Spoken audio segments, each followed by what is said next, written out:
You need to be specific mister journalist. আমার কি জানার অধিকার নাই?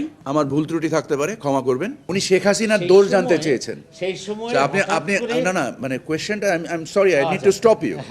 মানে আপনি শেখ হাসিনার দোষ জানতে চেয়েছেন। না, আমি বাক হারা হয়ে গেলাম, আমি এই কথার জবাবই দিব না। না, আমি ওনাকেও থামিয়ে দিব। এইবার দিলাম, এখন দিলাম, যদি প্রয়োজন হয় দিব।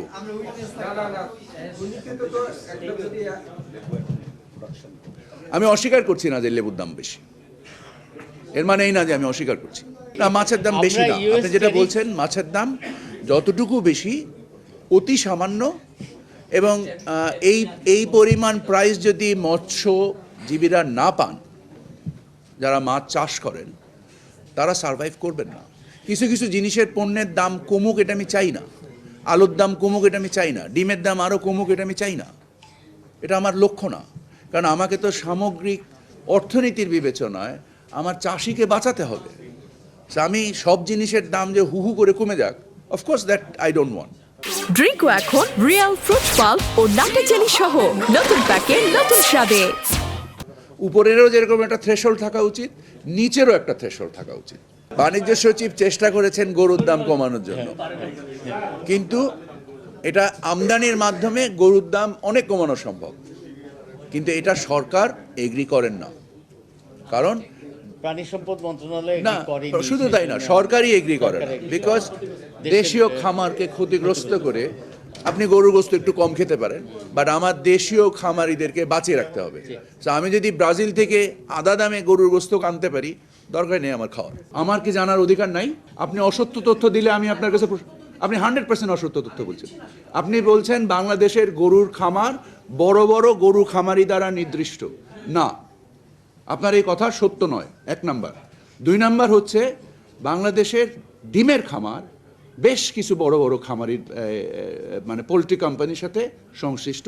আপনার এই তথ্য সঠিক, বাট এই বাংলাদেশে প্রতিদিন কত ডিম চাহিদা কি আপনি জানেন?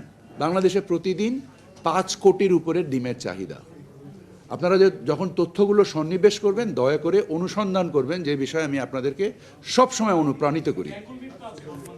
বেঙ্গল মিট বাংলাদেশের 0.101% মার্কেটও রিপ্রেজেন্ট করে না। ইউর রাইট, মানে 0 তারপরে 100টা 0 তারপরে 1 দিলেও ও বাজারকে প্রতিনিধিত্ব করে না। আচ্ছা, আমরা মুরগির যে ছোট ছোট খামারি, ফিডের যে মূল্য, এটাকে সমন্বয় করে আমরা মনে করি যে এই ছোট ছোট খামারিদেরকে টিকে থাকার স্বার্থে আমাদের মুরগির ডিমের দাম হয়তো আর কমানো উচিত না। হ্যাঁ, যখন 180 টাকা ছিল, তখন এটাকে বাণিজ্য মন্ত্রণালয় নিয়ন্ত্রণের উদ্দেশ্যে 29 কোটি ডিমের আমদানি অনুমোদন দিয়েছিল। আমদানি হয়েছিল সম্ভবত 11 লক্ষ ডিম, যেটা বাংলাদেশের কনজামশনের মেবি 10 থেকে 15 মিনিটের কনজামশন। সাথে সাথে ডিমের দাম কমে এসেছিল 180 টাকা থেকে 145 টাকা, 50 টাকা, যেটা আজকে বিক্রি হচ্ছে 120 টাকা। We want to sustain that. আপনাদেরকে অসংখ্য ধন্যবাদ। যাওয়ার আগে নিশ্চয়ই আমার ভুল ত্রুটি থাকতে পারে, ক্ষমা করবেন, 1 নাম্বার।